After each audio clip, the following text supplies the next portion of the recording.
बिस्मिल्लाहिर्रहमानिर्रहीम। अस्सलाम वालेकुम व्यूअर्स, आप देख रहे हैं व्यूअर्स में इफ्तिखार चौधरी। दोस्तों, अगर आप नए हैं या अभी तक आपने मेरा चैनल सब्सक्राइब नहीं किया तो बराए मेहरबानी चैनल को सब्सक्राइब करें और बेल आइकन ज़रूर दबाएं। हमने 5000 सब्सक्राइबर का टारगेट रखा हुआ है इंशाल्लाह 31 मार्च तक। तो कोशिश है कि वो आपके तावन से ही पॉसिबल होगा। और इस तरह आपसे गुजारिश है कि आप दोस्तों को भी कहें और अपने फैमिली में भी कहें ताकि आप लोग मेरा चैनल सब्सक्राइब कर सकें और हम अपना टारगेट जल्द से जल्द पूरा कर सकें। आते हैं जी टॉपिक की तरफ। हम आज हमारा टॉपिक है कि दुनिया में लार्जेस्ट डैम कितने हैं। यानी वैसे तो बहुत सारे हैं, हर मुल्क का एक अपना लार्जेस्ट डैम है। और वैसे भी ये अगर हम टॉप 10 बड़े डैम की बात करें तो ये हर वक्त को फिक्स नहीं रहते। हर 2-4 साल के बाद एक आध को बड़ा डैम बन जाता है और पिछले को सुपरसीड कर देता है। हम जस्ट एक ग्लांस ही लेना चाह रहे हैं कि जो बड़े डैम लोगों ने बनाए हैं या दुनिया ने बनाए हैं तो ये कैसे बनाए हैं, उनमें उनकी क्या कमिटमेंट थी और हम इससे क्यों लैकिंग हैं, यानी हम क्यों नहीं बना पा रहे। तो मैं इसको जो बड़े डैम कह रहा हूँ ना, तो वो ये पानी के ज़ख़ीरा करने के पॉइंट ऑफ व्यू से हम इसकी क्लासिफिकेशन करेंगे। वैसे तो बिजली पैदा करने के पॉइंट ऑफ व्यू से भी हो सकती है, लेकिन हम लेट्स से कि क्लासिफिकेशन इसकी करते हैं पानी के ज़ख़ीरे के हिसाब से। तो हम बड़े से छोटे की तरफ आएंगे। सबसे बड़ा डैम जो है वो गौरी डैम है वेनेजुएला में। वेनेजुएला आपको पता है कि कंट्री है। ये डैम 10,235 मेगावाट बिजली पैदा कर रहा है। इसमें जो पानी ज़ख़ीरा करने की गुंजाइश है वो 109 मिलियन एकड़ फीट वाटर है। यानी 109 मिलियन एकड़ फीट का आप अंदाज़ा लगा लें कि पाकिस्तान में अभी तक कुछ ऑलमोस्ट 14 मिलियन एकड़ फीट पानी ज़ख़ीरा करने की टोटल कैपेसिटी है।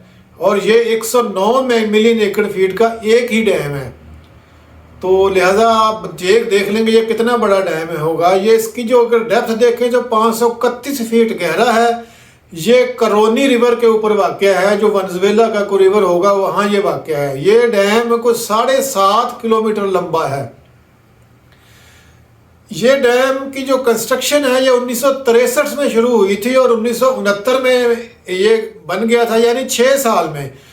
आप जस्ट इमेजिन करें कि 6 साल में इतना बड़ा डैम कंप्लीट उन्होंने कर लिया और 1.5 बिलियन US डॉलर्स की कॉस्ट आई थी। तो यही इसमें इंटरेस्टिंग फैक्टर था कि इतना बड़ा डैम बगैर किसी रुकावट के 6 साल में उन्होंने बना लिया। आगे हम डिस्कस करते हैं दूसरा यानी सेकंड वन, वो है असवान डैम इजिप्ट में। जो एक मिस्र हमारा इस्लामी बरादर मुल्क है, असवान डैम के नाम से वहाँ एक डैम बनाया गया है। उसकी जो वाटर या पानी ज़ख़ीरा करने की गुंजाइश है 107 मिलियन एकड़ फीट है। यानी ये भी आप अंदाज़ा कर लें कितना बड़ा होगा, 107 मिलियन एकड़ फीट, जहाँ as compare to Pakistan 13-14 million एकड़ फीट है। हमारी टोटल सारे डैमों को मिला के इतनी कैपेसिटी बनती है। ये 2100 मेगावाट बिजली पैदा कर रहा है और ये इसकी डेप्थ जो है ये 364 फीट है।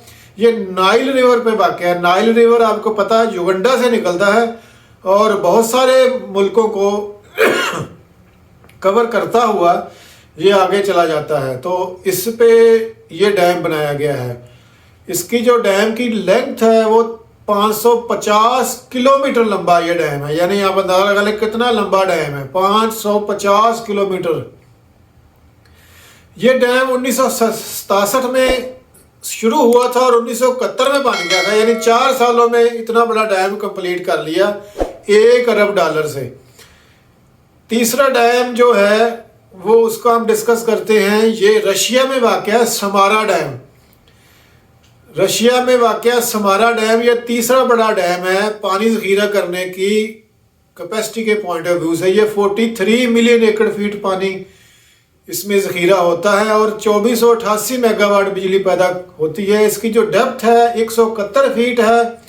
ये वोल्गा रिवर है एक रशिया के अंदर, वहाँ ये बनाया गया है। इसकी लेंथ जो है ये 3 किलोमीटर लंबा डैम है।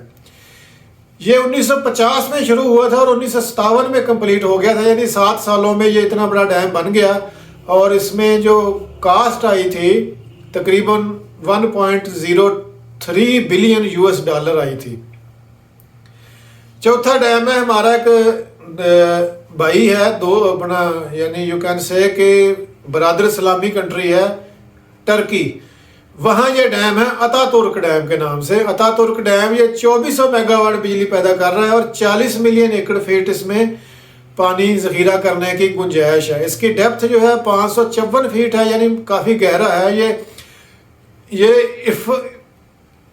एक तिग्रस रिवर है, उसके ऊपर ये वाक़या है और लेंथ इसकी 1.8 किलोमीटर है, यानी तकरीबन पौने 2 किलोमीटर कह लें कि ये भी का लंबा डैम है। ये 1983 से 1990 तक यानी 7 सालों में ये बन गया था और इसकी कास्ट 1.2 बिलियन यूएस डॉलर आई थी। और आखिरी जो डैम है ये बड़ा इंटरेस्टिंग डैम है, इसमें बड़ा शोर पड़ा था दुनिया में। यह है थ्री गॉर्जियस डैम चाइना में। ये 22,500 मेगावाट बिजली पैदा कर रहा है, यानी एक डैम में इतनी बिजली पैदा हो रही है 22,500 मेगावाट बिजली। पानी जखीरा करने की गुंजाइश इसमें अगर देखी जाए तो 32 मिलियन एकड़ फीट पानी ये जखीरा करता है। 594 फीट ये गहरा डैम है। ये यंगजे रिवर है। ये आपको यंगजे रिवर की थोड़ी सी हिस्ट्री बताऊं, ये चाइना में कोई तकरीबन 6000 किलोमीटर लंबा ये दरिया है यंगजे रिवर। ये जब डैम नहीं बना था तो ये हर साल जब इसमें फ्लड आता था ये ओवरफ्लो कर जाता था और लाखों एकड़ अराजी खा वो रेजिडेंशियल थी या ज़रई थी उसको ये तबाह बर्बाद कर देता। ये इसका मामूल था हर साल। तो लिहाजा ये चाइनीज़ जो लोग थे या गवर्नमेंट थी वो इससे बड़े तंग थे, तो उन्होंने सोचा कि क्यों ना कोई ऐसा बंदोबस्त किया जाए कि यहाँ डैम बना दिया। तो लिहाजा ये थ्री गॉर्जियस डैम उस वक्त इन्होंने बनाया था और इसमें पानी चूँकि 32 मिलियन एकड़ फीट जमा हो रहा है और 22,500 मेगावाट बिजली पैदा हो रही है, तो ये अर्थ में उस वक्त सबसे बड़ा डैम यानी हैवीएस्ट डैम लग रहा था। तो नासा ने एक रिसर्च की थी कि इस डैम की वजह से जो ज़मीन की जो मूवमेंट है या जो इसकी हरकत है वो डिस्टर्ब हो गई थी। तो लिहाजा इस पर बड़ा शोर बना था, दुनिया ने बड़ा अपोज किया था इसको कि ये डैम नहीं बनना चाहिए, लेकिन चाइना डटा रहा और फाइनली उसने बनाया और आज वो इसके बेनिफिट्स ले रहा है। इस तरह ये डैम बताया, ये 5वां बड़ा डैम है। ये लेंथ इसकी है 2.33 यानी 2.33 किलोमीटर ये लंबा डैम है। ये 1995 में स्टार्ट हुआ था और 2003 में कंप्लीट हो गया था, यानी 8 सालों में तकरीबन ये बन गया था। इसकी जो कास्ट आई थी 31.7 बिलियन यूएस डॉलर आई थी। तो कहने का मतलब ये है कि दुनिया ने इतने बड़े बड़े डैम बनाए हुए हैं और जहां उनकी कमिटमेंट होती है, जहां उनका इंटरेस्ट होता है, वो किसी की आवाज़ नहीं सुनते, सिर्फ अपना इंटरेस्ट देखते हैं। लेकिन हमारे यहाँ माशाल्लाह हर चीज़ ही उल्टा है कि हम जो डैम जो 1960-70 की फिजिबिलिटियाँ रेडी हो गई थी, बन गई थी, कॉन्ट्रैक्ट अवार्ड हो गए, उनमें भी मेजॉरिटी डैमों की ऐसी है जो अभी तक नहीं बने। और हमारा छोटे से छोटा डैम भी जिसको साल 1.5 साल में बन जाना चाहिए या 2 साल में बन जाने, वो भी 8-8, 10-10 साल से 15-15 साल से पेंडिंग चला आ रहा है due to many reasons. Political reasons हैं, जियोग्राफिकल रीजंस हैं, बहुत सारे मसाइल हैं। तो इसमें आपकी जो सिंसेरिटी है ना ये नज़र आती है कि हम कितने सिंसियर हैं अपने कंट्री के साथ। तो अल्लाह ताला हमें हिदायत दीजिए और दुआ करनी चाहिए कि हम भी इन लोगों की तरह बने और तरक्की करें। एंड पे आपसे एक दफ़ा फिर गुजारिश है कि आप मेरे चैनल को सब्सक्राइब कर दें ताकि हम 5000 सब्सक्राइबर का टारगेट जो है वो जल्द अज जल्द अचीव कर सकें इंशाअल्लाह। ओके, अल्लाह हाफिज़।